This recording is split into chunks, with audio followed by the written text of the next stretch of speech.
So here we are on the last leg of our conversation, and it's all about our money. Why is it that the GNPC wants to get this intent of it? Why has the Africa Center for Energy Policy had to intervene?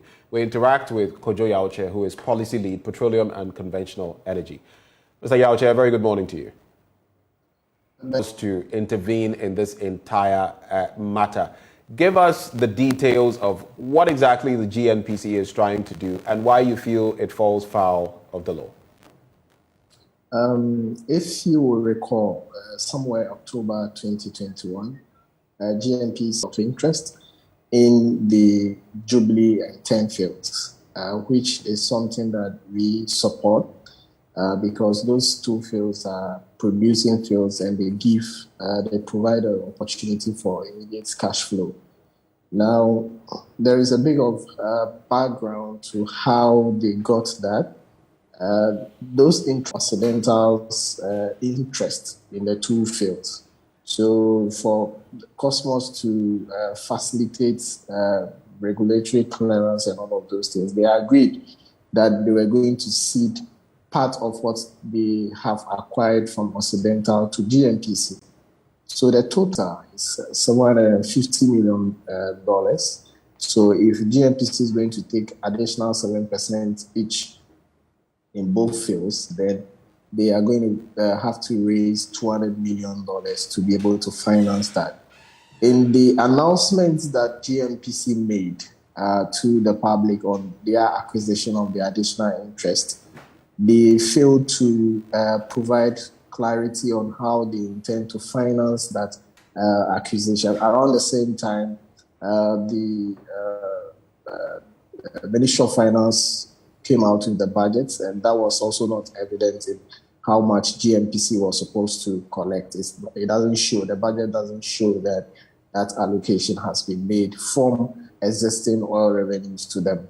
So then it leaves room for speculations as to how GNPC is going to raise their financing to be able to go acquire those interests. Around the same time in October 2021, Africa Intelligence reported that GRA and BAS revenue that was got from the sale to loan it sort of to GNPC for them to use it to go finance the acquisition.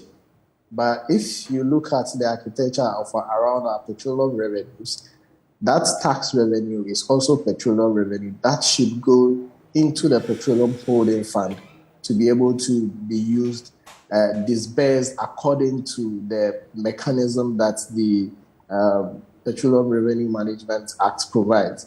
So if you are annexing petroleum revenue away from the accountability and governance mechanism that the PRMA provides, then that is an obvious breach of the law, and no individual, no institution whatsoever is clothed with that power to be able to annex petroleum revenues away from the architecture that the PRMA provides. That is one option. Then our industry intelligence also shows that beyond that, the Ministry of Finance is planning to go into the market and raise capital for GNPC to go and finance the acquisition. If you consider the current economic context that we are in, and also the fact that our debt to GDP keeps worsening, somewhere hovering around 80%, that would not be a fiscally prudent option to take.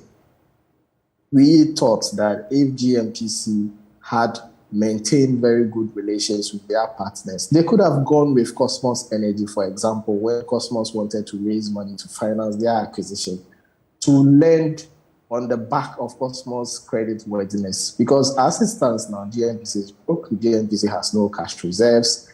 GNPC, if it goes into the market on its own right now, it will borrow at a very high cost of capital as compared to Cosmos, that is creditworthy on the market and can get a cheap capital.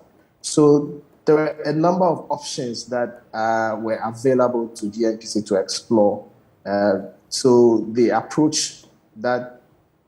first approach I talked about that leads to a breach of the PRMA should never be considered should never be contemplated. Then the second approach, where we are going to increase more debt, that is also not healthy for the state. So we are asking for GNPC to explore more innovative ways of raising the financing to do that immediate cash flow for the country.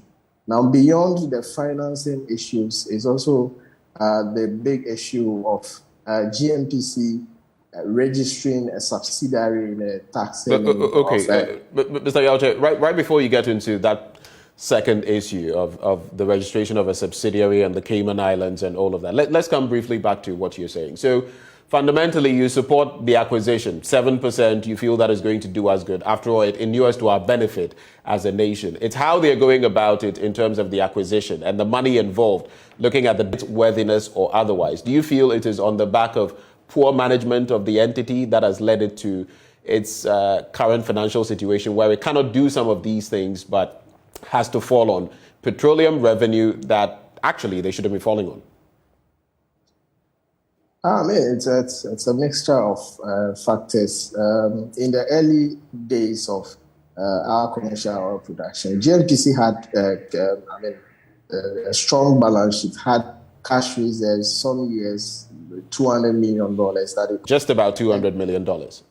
Right. So along the way, you notice that GNPC started giving out loans even to the Ministry of Finance, to other states, pre-financing state projects for other agencies in the sector, and those monies never get paid back. And then that, in the end, the cash reserves have been. I mean, the objective that the organization, the operation set for itself, and how managers along the way, the various managers try to fit the objective of the corporation into the overall national objective. Because, national oil companies, they are not only there especially in our developing countries, they are not only there to deliver GNPC, going to give money for people to plant trees and all of those things, spending heavily on corporate social responsibility, among others. You definitely see that their cash balance becomes deteriorating over the time. Let me just quickly ask you this, because we're having a tournament and all of that. When the GNPC steps in, when it comes to our national soccer team, the Black Stars and all of that, do you find that adequate? I mean, in the past, we've had, that we are talking the Black Stars in AFCON 2021. It just came through my mind. What do you think about that aspect? So that you have to contextualize that. If they are doing that, you have to also look at, are they delivering on their core mandates? Who delivering? That is the GNPC. Yes, their responsibilities. They have their key business that they do before they think about doing CSR. So is the organization focusing more on its CSR than on its core business? You have to look at how those arrangements are made.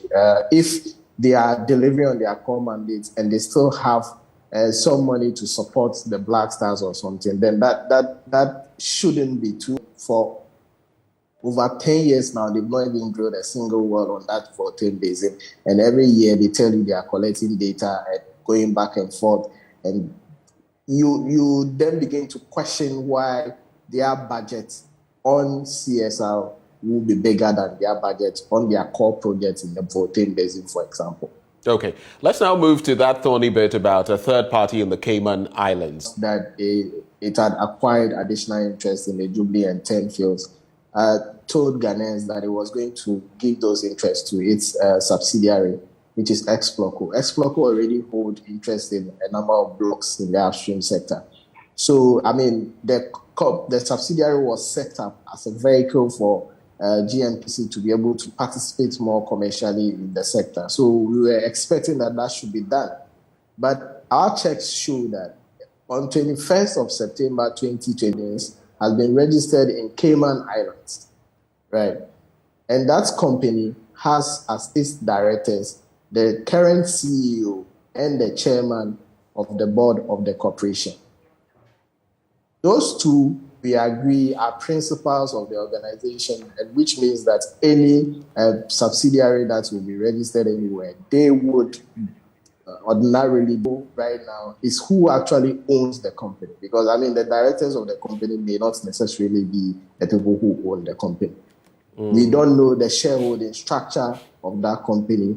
And that company is also registered in a tax haven. There are only two reasons for which a company will be registered in a tax haven.